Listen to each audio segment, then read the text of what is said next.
But this one is a little bit too big. It should be cut off. Sing a song, no. I'm not gonna sing a song. এই প্রশ্ন হলো ও আপনার Estonia থেকে মালয়েশিয়াতে আসছে দ্বিতীয়বার যখন আসে, ওখান থেকে আসার পরে আপনার আমরা একসাথে মালয়েশিয়া থেকে বাংলাদেশে আসি, তারপরে এখানে আপনার বিয়ে শাদী সবকিছু কমপ্লিট করে আর কি এখন আর কি আমরা চলে যাই। তার পরিবার পরিজন সবাই এই বিষয়ে অবগত, সে বাংলাদেশে আসতেছে। ভাবি আপনার দুটি বোন আছে, আপনি বললেন তাদের বিয়ে হয়নি, সেই দুই বোন থেকে একটি বোনকে বাংলাদেশে কোনো ছেলের কাছে বিয়ে দিবেন কিনা? Well, I can't force anybody. It's their choice. আর ওদের দেশে আপনার মূলত আমি যতটুকু ওর থেকে শুনেছি বা যতটুকু আমি জানি, ওখানে আপনার জোর জবরদস্তি আপনার কোনো কিছু আপনার চলে না।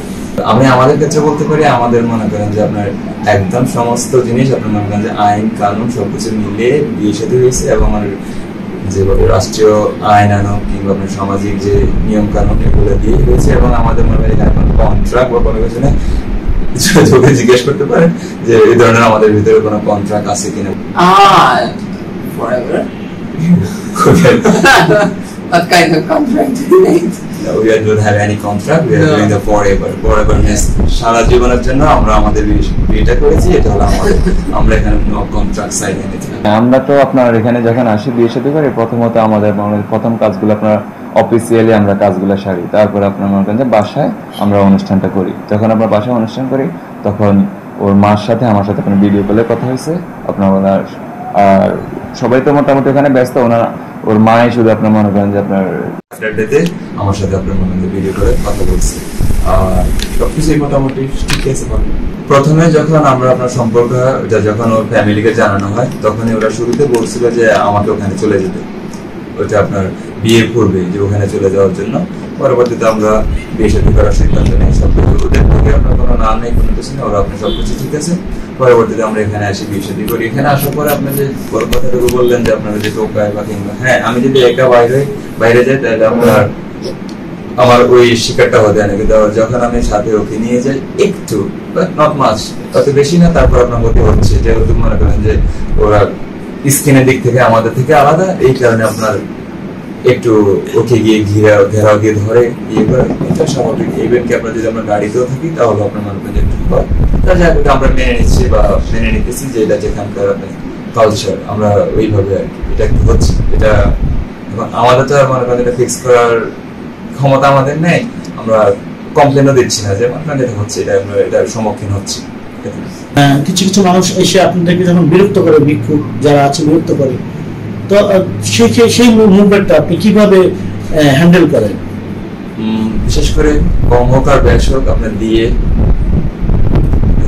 ওদেরকে কম বেশি যা থাকে পকেটে ওখান থেকে দিয়ে ওদেরকে আপনার হ্যান্ডেল করার চেষ্টা করা হয়, যেন আপনার ইয়ে না করে, যেমন একটা জ্বালাতন না করা, যেন চলে যায়। কম বেশি যা পারি ওদেরকে ওটা দিয়ে আমরা শেষ করি আর কি, ওদের সাবজেক্টটা ওখানে শেষ করার চেষ্টা করি।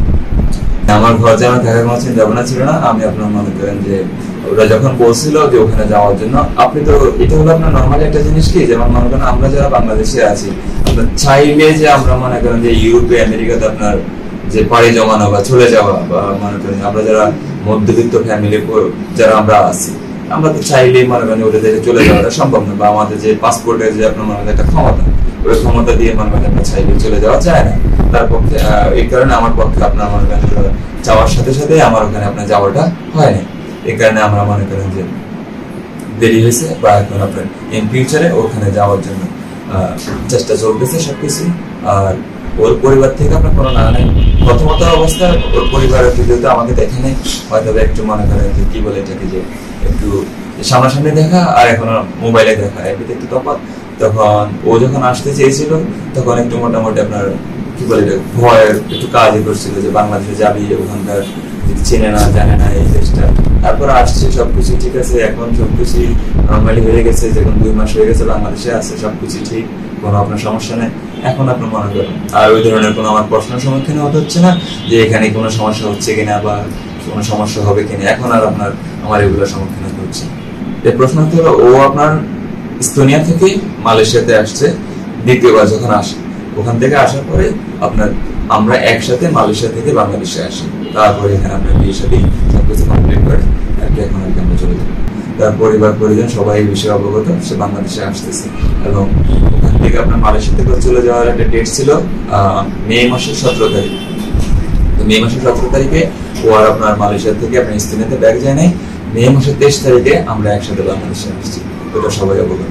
ভাবি আপনার দুটি বোন আছে, আপনি বললেন তাদের বিয়ে হয়নি, তো বাঙালি ছেলেদের অনেক অনেক গুণগান গাইলেন, সেই দুই বোন থেকে একটি বোনকে বাংলাদেশে কোনো ছেলের কাছে বিয়ে দিবেন কিনা ভাইয়া?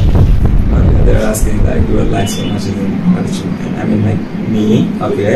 So they're asking like you have another two sister, and like you will live two sister or bigger sister. If any you can find like the Bangladeshi man, you agree to get them, get her to marry in Bangladeshi boys. Well, I can't force anybody. It's their choice. So I mean, I'm not gonna like I can't force. It's if it's God's plan, then it's God's plan. You know? It's not up to me. It's not in my hand. ও কাউকে আপনার জোর করতে পারবে না। আর যদি কেউ রাজি থাকে বা ও যদি রাজি থাকে, ওরা ওদের মতো করে বিয়ে করবে। আর সবচেয়ে বড় কথা আপনার হলো আপনার খোদার প্ল্যান আর কি, যেটা বলা খোদার ইচ্ছা আর কি। যদি খোদার ইচ্ছা থাকে তাহলে হবে, আর যদি খোদার ইচ্ছা না থাকে তাহলে জোর করে ওর থেকে আপনার কোনো বাড়ানো নাই। আর ও কাউকে আপনার ফোর্স করতে পারবে না যে আপনার মনে করেন যে বিয়ে করার জন্য। আর ওদের দেশে আপনার মূলত আমি যতটুকু ওর থেকে শুনেছি বা যতটুকু আমি জানি, ওখানে আপনার জোর জবরদস্তি আপনার কোনো কিছু আপনার চলে না। একটা সময় পরে গিয়ে, একটা সময় না, even কি আপনার বাচ্চাদেরকে আপনার মনে করেন আপনার জোর জবরদস্তি করতে পারেন। আর ওরা তো যখন অ্যাডাল্ট হয়ে যায় তখন তো আপনার জোর জবরদস্তি করার আর কোনো অপশনই থাকে না। আমি তো নতুন বিবাহিত, আমরা সংসার করতেছি, আমাদের এরকম ভাগাভাগির তো কোনো নিয়ম আমরা আমাদের দেখতেছি না, বা আমি আমার ওয়াইফেও দেখতেছি না, বা আমার নিজের থেকে আমি দেখতেছি না। তাহলে আমরা পজিটিভলি চিন্তা করি যে এগুলো না ভাঙারই চিন্তা ভাবনা আমাদের এরকম। আর বাইরে যদি এরকম কোনো কিছু ভেঙে থাকে, আর যদি আপনি যেটা বলছেন যে এরকম ভাঙে নাই, তাহলে যারা এরকম কমেন্ট করে ওরা হলো আপনার মনে করেন যে আপনার হয়তো বা এক বাক্যে বলা যায় জেলেস, অথবা আপনার মনে করেন সবসময় আপনার নেগেটিভ কিছু নিয়ে ব্যস্ত থাকে, এই কারণে আপনার মনে করেন নেগেটিভ উত্তর দেয়। হয়তো বা নিজে পাচ্ছে না, হয়তো এরকম কোনো কিছু আপনার আরেকজনটা থেকে সহ্য হচ্ছে না, এই কারণে আপনার মনে করেন এরকম নেগেটিভ গুলো বলে থাকে। আমি আমাদের ক্ষেত্রে বলতে পারি, আমাদের মনে করেন যে আপনার একদম সমস্ত জিনিস আপনার মনে করেন যে আইন কানুন সবকিছু মিলিয়ে বিয়ে সাথে হয়েছে, এবং আমার যেভাবে রাষ্ট্রীয় আইন আনুক কিংবা আপনার সামাজিক যে নিয়ম কানুন এগুলো দিয়ে হয়েছে। এবং আমাদের মনে হয় এখন কন্ট্রাক্ট বা কোনো কিছু নেই, যদি জিজ্ঞেস করতে পারেন যে এই ধরনের আমাদের ভিতরে কোনো কন্ট্রাক্ট আছে কিনা, বা